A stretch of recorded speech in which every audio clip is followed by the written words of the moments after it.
जय हिंद मेरे प्यारे साथियों, कैसे हैं आप सभी लोग। उम्मीद करता हूं कि आप सभी लोग अच्छे होंगे। तो चलिए आज हम देखते हैं प्राचीन भारत के इतिहास के बारे में। कुछ क्वेश्चन है पाषाणकालीन से, इस क्वेश्चन को देख लेते हैं जो भी ऑब्जेक्टिव है। तो चलिए इस वीडियो को हम शुरुआत करते हैं। ये प्राचीन भारत का ही इतिहास है, इसमें भारतीय इतिहास से ही संबंधित प्रश्न है जो कि एग्जाम की दृष्टि से बहुत ही महत्वपूर्ण है।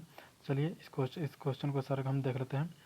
और इससे पहले यदि आप हमारे YouTube channel study with Kumar Dhanoja को सब्सक्राइब नहीं किए तो सब्सक्राइब कर लीजिए और वीडियो को लाइक करके शेयर कर दीजिए। चलिए वीडियो को शुरुआत करते हैं। तो मेरा पहला क्वेश्चन है कि भारत में नवपाषाण युग का समय कब से कब तक माना जाता है। भारत में नवपाषाण युग जो था उसका समय कब से कब तक माना जाता है। तो इसका आंसर आप देख सकते हैं, आंसर है 4000 ईस्वी पूर्व से 2000 ईस्वी पूर्व तक इसका समय माना जाता है। यानी भारत में नवपाषाण युग का समय 4000 ईस्वी पूर्व से 2000 ईस्वी पूर्व तक माना जाता है। तो चलिए अगला क्वेश्चन देखते हैं। तो हमारा अगला क्वेश्चन है कि प्राचीन भारतीय इतिहास के आधार पर नवपाषाणिक शब्द का अर्थ क्या होता है। यानी प्राचीन इतिहास के आधार पर नवपाषाणिक शब्द का अर्थ क्या होता है। यह नवपाषाण है, इस नवपाषाण शब्द का अर्थ क्या होता है। तो इसका आंसर हो जाएगा आत्मनिर्भर अर्थव्यवस्था। यानी आत्मनिर्भर जो अर्थव्यवस्था होती है, अपने पर निर्भर रहती है जो अर्थव्यवस्था, उसी को प्राचीन काल में नवपाषाणिक शब्द से नवपाषाणिक शब्द के नाम से जाना जाता है। ठीक है, तो चलिए अगला क्वेश्चन देखते हैं।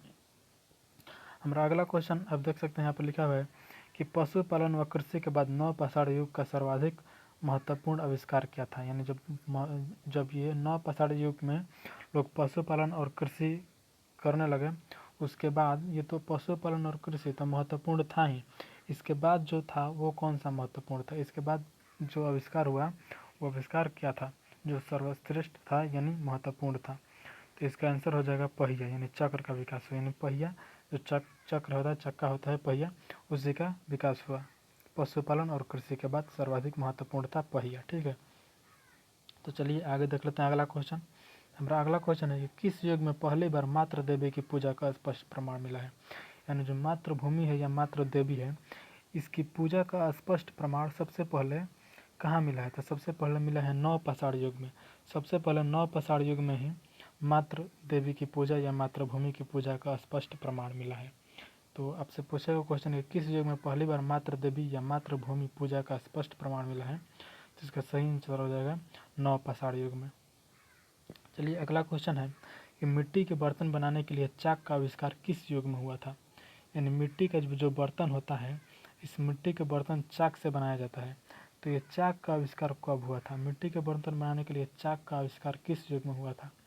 तो इसका सही आंसर हो जाएगा नवपाषाण युग में। यानी नवपाषाण युग में ही मिट्टी के बर्तन बनाने के लिए चाक का आविष्कार हुआ था, नवपाषाण युग में।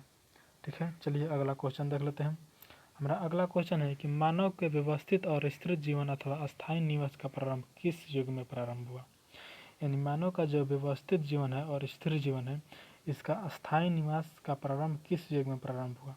यानी पहले लोग घर में नहीं रहते थे, एक जगह नहीं रहते थे, घूमते रहते थे। लेकिन जब व्यवस्थित हो गया मानव और स्थिर जीवन रहने लगा तो वो हुआ नवपाषाण युग में। नवपाषाण युग से पहले लोग घरों में नहीं रहते थे क्योंकि घर के बारे में लोग जानते ही नहीं थे। और उसके बाद नवपाषाण युग में धीरे धीरे विकास हुआ और लोग घर बनाने लगे और झोपड़ी वगैरह बनाकर उसी में रहने लगे, तो नवपाषाण युग में विस्तार हुआ उसका। ठीक है, तो इसका आंसर हो जाएगा नवपाषाण युग। यानी मानव के व्यवस्थित और स्थिर जीवन अथवा अस्थायी निवास का प्रारंभ किस युग में हुआ था। तो यह नवपाषाण युग में ही हुआ था। ठीक है, अगला क्वेश्चन चलिए देखते हैं। हमारा अगला क्वेश्चन है कि मानव ने कपास व ऊन काटने और कपड़ा बनाने की कला किस युग में सीखी थी। यानी जो मनुष्य है ये कपास और ऊन काटना, ऊन काट कर जो रुई बनाया जाता है, रुई से ऊन काटा जाता है, कपास बनाया जाता है, उससे कपड़ा बनता है। तो ये जो कला होती है, ये कला किस युग से में सीखी, यानी कब ये विकसित हुई ये कला। तो ये भी नवपाषाण युग में ही विकसित हुई, यानी कपड़ा बनाने की कला नवपाषाण युग में विकसित हुई। तो चलिए अगला क्वेश्चन देख लेते हैं। हमारा अगला क्वेश्चन है कि तांबे की खोज मानव ने किस युग में किया। मतलब तांबा का खोज है वो कब हुआ, तांबा का खोज कब हुआ। तो तांबा का खोज मध्यपाषाण युग में हुआ। ठीक है, मध्यपाषाण युग में तांबा का खोज हुआ। तांबा का खोज मानव ने कब किया, तो मध्यपाषाण युग में तांबा का खोज हुआ। ठीक है, चलिए अगला क्वेश्चन देखते हैं। तो हमारा अगला क्वेश्चन है कि मानव ने सबसे पहले किस अनाज की खेती करनी शुरू की। मानव ने सबसे पहले किस अनाज की खेती करनी शुरू की। मतलब मनुष्य सबसे पहले जो खेती करता था वो कैसे खेती होती थी, वो ऐसे ही खेती होती थी। मतलब आज तो बहुत सारा विकसित हो चुका है, परंतु पहले कुछ भी नहीं था, ऐसे ही खेती होती थी। लेकिन सबसे पहले मनुष्य ने गेहूँ और जौ को पहचाना। गेहूँ और जौ को पहचाना कि अनाज है, और उसी को बोना शुरू किया और उसी से अपनी खेती शुरू की। तो आज हम बहुत चीज़ बोते हैं, पहले सबसे पहले गेहूँ और जौ से ही शुरू हुआ था। तो यहाँ पर लिखा हुआ है कि मानव ने सबसे पहले किस अनाज की खेती करनी शुरू की, तो गेहूँ व जौ। गेहूँ व जौ इसका सही आंसर हो जाएगा। ठीक है, तो चलिए अगला क्वेश्चन देख लेते हैं। हमारा अगला क्वेश्चन है कि आदि मानव ने सबसे पहले किस पशु को पालतू बनाया। यानी मनुष्य तो पहले जानवर के साथ रहते थे, जानवर से डरते भी थे, लेकिन सबसे पहले जानवर से डरते थे। अब धीरे धीरे जानवरों को पालतू बनाने लगे, क्योंकि जंगल में रहते थे, जंगल में रहते हैं तो जानवर तो मिलेगा ही, जानवर तो मिलेगा ही मिलेगा। अब कोई मांसाहारी जानवर को तो पालतू बना नहीं सकते हैं, लेकिन कोई भी जानवर जो अवश्य होगा छोटा मोटा जिसको पालतू बनाएंगे। तो ये सबसे पहले कुत्ता को देखा। ठीक है, कुत्ता को, जानवर को तो बहुत देखा, लेकिन कुत्ता को सबसे पहले पालतू बनाया। आदि मानव ने कुत्ता को सबसे पहले पालतू बनाया। तो यहाँ पर प्रश्न है कि आदि मानव ने सबसे पहले किस पशु को पालतू बनाया, तो इसका सही आंसर हो जाएगा कुत्ता। यानी आदि मानव जो थे, यानी पहले के जो मानव थे, वो सबसे पहले कुत्ता को पालतू बनाए। ठीक है, चलिए अगला क्वेश्चन देखते हैं। नेक्स्ट क्वेश्चन हमारा ये क्वेश्चन है कि चित्रकारी का प्राचीनतम साक्ष्य कहाँ से प्राप्त हुआ है। यानी जो चित्रकारी थे, चित्रकारी पहले भी चलती थी, अब तो चित्रकारी उतना नहीं चलती है, लेकिन पहले बहुत चित्रकारी चलती थी।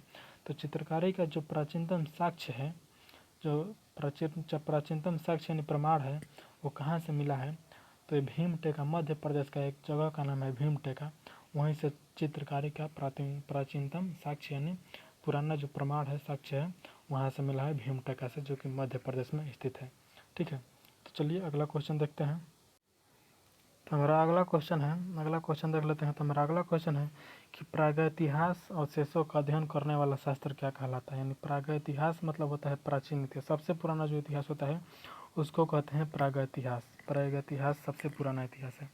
इसके अवशेष का अध्ययन करने वाला शास्त्र क्या कहलाता है। यानी इस सबसे पुराने इतिहास का जो अवशेष है, उस अवशेष को अध्ययन करने वाला शास्त्र क्या कहलाता है, तो इसका आंसर हो जाएगा आर्कियोलॉजी। माने आर्कियोलॉजी में सबसे प्राचीन जो इतिहास है, सबसे प्राचीन इतिहास, उसी इतिहास को पढ़ते हैं, जो कि प्रमाण के साथ साथ सबसे प्राचीन इतिहास जो भी मिला है उसको कहते हैं प्रागैतिहासिक। तो इस प्रागैतिहासिक अवशेष को अध्ययन करने वाला जो शास्त्र होता है उसको आर्कियोलॉजी कहते हैं। ठीक है, चलिए अगला क्वेश्चन देखते हैं। तो हमारा अगला क्वेश्चन है कि पूरा पाषाण युग के मानव की आजीविका का मुख्य साधन क्या था। यानी पूरा पाषाण युग के जो मानव थे उनकी आजीविका का जो मुख्य साधन था, यानी जो रहने खाने जीने के लिए जो मुख्य साधन था वो क्या था, तो शिकार करना और फल संग्रह करना। शिकार करना, जंगल में रहेंगे तो जंगल में शिकार तो करना ही पड़ेगा खाने के लिए, तो जंगल में शिकार करते थे और फल फूल पत्ती वगैरह सब खा लेते थे। तो मुख्य रूप से यहाँ पर शिकार करना और फल संग्रह करना हो जाएगा। यानी पूरा पाषाण युग के मानव की आजीविका थी शिकार करना और फल संग्रह करना। ठीक है, तो चलिए अगला क्वेश्चन देखते हैं। तो हमारा अगला क्वेश्चन है कि पाषाण युग को कितने भागों में विभाजित किया गया है। यानी पाषाण युग को कितने भागों में विभाजित किया गया है, तो 3 भागों में विभाजित किया गया है। हम पहले ही बताए हैं कि पाषाण युग को 3 भागों में विभाजित किया गया है। एक पूरा पाषाण काल, एक मध्य पाषाण काल और एक नव पाषाण काल युग होता है। ये 3 पाषाण काल था, इस तीनों को, इस पाषाण काल को 3 भागों में विभाजित किया गया है। ठीक है, तो चलिए अगला क्वेश्चन देखते हैं। ये हमारा आज का अगला क्वेश्चन है कि जब पत्थरों के औजार का उपयोग किया जाता था उस युग को किस नाम से जाना जाता है। यानी जब पत्थर के औजार का उपयोग किया, यानी हथियार के रूप में पत्थर का उपयोग जब किया जाता था, नुकीले नुकीले पत्थरों का उपयोग किया जाता था, उस युग को किस नाम से जाना जाता है, तो उसी को पाषाण युग के नाम से जाना जाता है। जब पत्थरों का उपयोग किया जाता था औजार के रूप में, उसी युग को पाषाण युग के नाम से जाना जाता है। ठीक है, तो चलिए आज के लिए बस इतना ही, फिर अगले वीडियो में मिलेंगे। तब तक के लिए जय हिंद, जय भारत। और यदि अभी तक आप हमारे यूट्यूब चैनल को सब्सक्राइब नहीं किए हैं तो सब्सक्राइब कर लीजिए और वीडियो को लाइक करके शेयर कर दीजिए अपने दोस्तों के साथ। तो फिर अगले वीडियो में मिलेंगे, तब तक के लिए जय हिंद, जय भारत।